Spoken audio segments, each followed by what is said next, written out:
Que a graça e a paz do Senhor Jesus esteja com cada um de nós. Aqui estamos para estudarmos a Bíblia. Ficamos gratos a Deus por mais este dia de vida e também por este momento que nós vamos ter meditando em Sua Palavra. Agradecemos também a todos vocês, amigos e irmãos, onde quer que se encontram, que estudam a Bíblia conosco diariamente. Que o Espírito Santo esteja presente em sua vida, na minha vida, nos ajudando a entendermos aquilo que nós estudamos. Também nós agradecemos a todos vocês que compartilham esses estudos com outras pessoas. São muitos os nossos amigos e irmãos que compartilham e que Deus esteja abençoando a cada um que está recebendo estes áudios e que também está procurando viver uma vida de comunhão com Deus. Nós queremos mandar aqui um alô especial a todos vocês que nos escrevem. Mandamos para Gilda Regis da Silva Gontijo, de Caldas Novas, em Goiás. Beatriz, de Itaquaquecetuba, São Paulo. Antônia, lá de Manaus. Helena Saraiva, de Araçatuba, São Paulo. Linoci Bezerra, do Gama, em Brasília. Rosa Maria de Carvalho, de Manaus. Sônia Lutz, de Juiz de Fora. Zimar, de Uberlândia, também a esposa Relviana e a filha Emily, e o Elcio e os demais irmãos da igreja do Luizote de Freitas, em Uberlândia. Rosileide Francisco Beltrão, no Paraná, e todos os demais que nos escrevem, nós agradecemos e mandaremos um alô para vocês. Iremos orar. Senhor nosso Deus e Pai que estás nos céus, estamos diante da Tua presença, agradecidos por este dia e também por este momento que vamos ter estudando a Tua Palavra. Pedimos a unção do Teu Espírito Santo para entendermos aquilo que Tu tens a nos dizer. E também nos ajude a colocar em prática os Teus ensinamentos. Pedimos uma bênção especial a todos os amigos e irmãos onde quer que se encontram, aqueles que nos pedem orações. Tu conheces os problemas que cada um enfrenta e as suas necessidades. Abençoa-os conforme a Tua vontade, em nome de Jesus. Amém. Nós vamos seguir o estudo da semana, onde nós estamos falando da apostasia que ocorreu lá em Jerusalém, logo após Neemias ter retornado para a Babilônia. O povo se esqueceu de tudo aquilo que haviam prometido, que iriam fazer. Se esqueceram que havia assinado um documento garantindo que eles seriam fiéis e, infelizmente, como todos nós seres humanos, nós nos esquecemos muito fácil das nossas promessas, dos nossos votos que fazemos a Deus, e nós acabamos procurando viver a nossa vida e às vezes nos esquecemos que nós somos dependentes de Deus para tudo que nós precisamos em nossa vida. Deus ele tem que estar à frente e, claro, nós fazendo a vontade de Deus em nossa vida.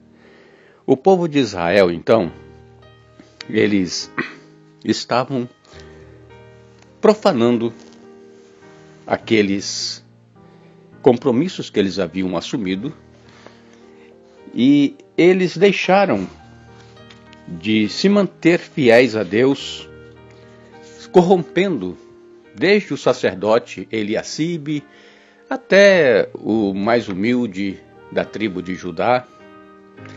E eles deixaram de levar ao templo os dízimos que eram para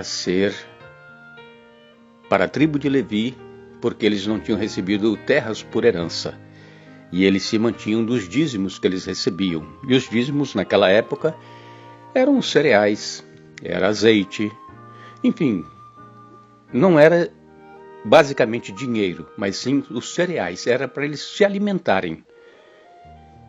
A palavra de Deus, amigos e irmãos, ela é clara em nos dizer que o sistema do dízimo foi estabelecido por Deus e ele continua válido e continuará válido até quando Jesus voltar. Por quê? Porque o sistema do dízimo é para a manutenção da casa de Deus, é para a manutenção dos obreiros, E os levitas, que dependiam dos dízimos para sobreviverem, para se alimentarem, eles então haviam abandonado o templo e ido para o campo trabalhar, para ter o que comer. E isso entristeceu muito a Neemias. E Neemias então, ele repreendeu o povo, fazendo com que eles se voltassem novamente para o verdadeiro Deus, para os compromissos que eles tinham assumido com Deus. E eu quero ler para vocês algumas passagens bíblicas que nos fala a respeito dessa questão do dízimo. Lá no Antigo Testamento, Números 18, 21 a 24 diz assim: Aos filhos de Levi dei todos os dízimos em Israel por herança pelo serviço que prestam, serviço da tenda da congregação. E nunca mais os filhos de Israel se chegarão à tenda da congregação para que não levem sobre si o pecado e morram. Mas os levitas farão o serviço da tenda da congregação e responderão por suas faltas. Estatuto perpétuo é este para todas as vossas gerações, e não terão eles nenhuma herança no meio dos filhos de Israel. Porque os dízimos dos filhos de Israel, que apresentam ao Senhor em oferta, dei-os por herança aos levitas, porquanto eu lhes disse, no meio dos filhos de Israel, nenhuma herança tereis. Aqui Moisés escrevendo e passando as instruções ao povo de Israel, como deveria ser essa questão, justamente porque os levitas não tinham herança nas terras. Nós lemos ainda em Malaquias 3,10, é um verso conhecido de todos: Trazei todos os dízimos à casa do tesouro para que haja mantimento na minha casa. E Deus, ele faz uma promessa e nos desafia. Ele diz assim: olha, fazei prova de mim, se eu não vos abrir a janela dos céus e derramar sobre vós bênçãos sem medidas. Então, o dízimo, naquela ocasião, e hoje também, ele é sagrado, ele pertence a Deus. Não é que Deus precisa de dinheiro, mas a obra precisa.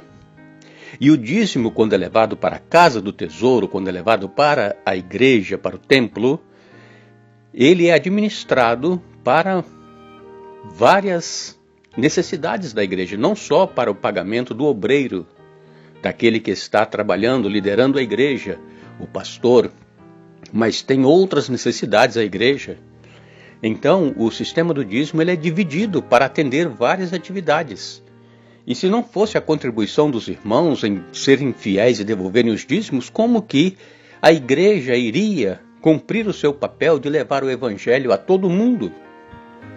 Nós lemos ainda em Mateus 23, verso 23, Jesus, ele disse para os fariseus: Ai de vós, escribas e fariseus hipócritas, porque dais o dízimo da hortelã, do endro e do cominho, e tendes negligenciado os preceitos mais importantes da lei, a justiça, a misericórdia e a fé.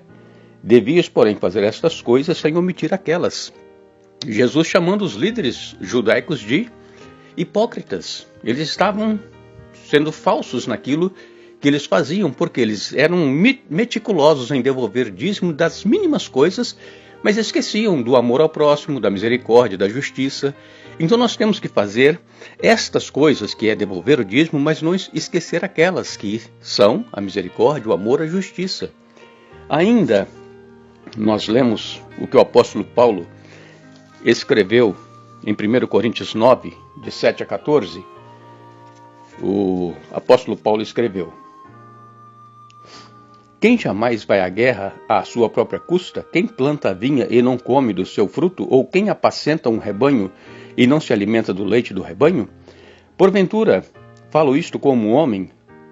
Ou não o diz também a lei? Porque na lei de Moisés está escrito: Não atarás a boca do boi quando pisa o trigo. Acaso é com bois que Deus se preocupa?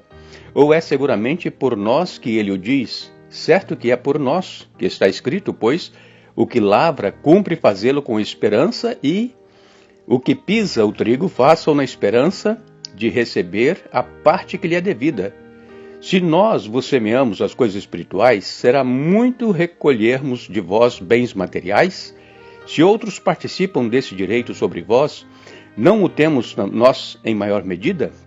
Entretanto, não usamos esse direito. Antes, suportamos tudo para não criarmos qualquer obstáculo ao Evangelho de Cristo.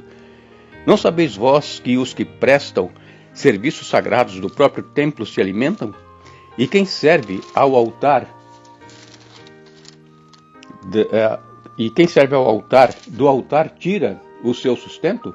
Assim ordenou também o Senhor aos que pregam o Evangelho, que vivam do Evangelho. Então aqui também está sendo claro o apóstolo Paulo que as pessoas que pregam o Evangelho, que vivam do Evangelho. É claro que todo o dízimo devolvido não é todo para o pastor. Como eu disse, há a divisão para as necessidades da igreja. O pastor ele tem um salário definido, é X, e o restante então vai ser administrado para as outras necessidades que a igreja tem. E nós sabemos, irmãos, que a Bíblia ela é muito clara com relação à questão do dízimo, e esses textos que nós lemos esclarecem, e você ainda poderá ler na sua Bíblia, 2 Coríntios 9, de 6 a 8, e também Hebreus capítulo 7, versos 1 e 2, e nós vamos encontrar ali ainda também mais esclarecimento a respeito do dízimo. Porque muitas pessoas têm dúvidas com relação ao dízimo e como ele é administrado, e então dizem assim, olha, eu vou tirar o dízimo, tirar aqui, separar o dízimo, mas não vou levar para a igreja, eu vou comprar cesta básica, eu vou fazer isso, eu vou fazer aquilo. Não, o dízimo não é para isso. O dízimo é do Senhor, é para levar ao templo, e lá ele será administrado. Que Deus nos abençoe, que Deus nos ajude a entendermos essa questão, e nós vamos voltar amanhã dando sequência a este estudo da apostasia do povo de Israel naquela ocasião. Mas lembrem-se, não fostes vós que escolhestes a mim, mas eu vos escolhi a vós. João capítulo 15, verso 16. Que Deus nos abençoe.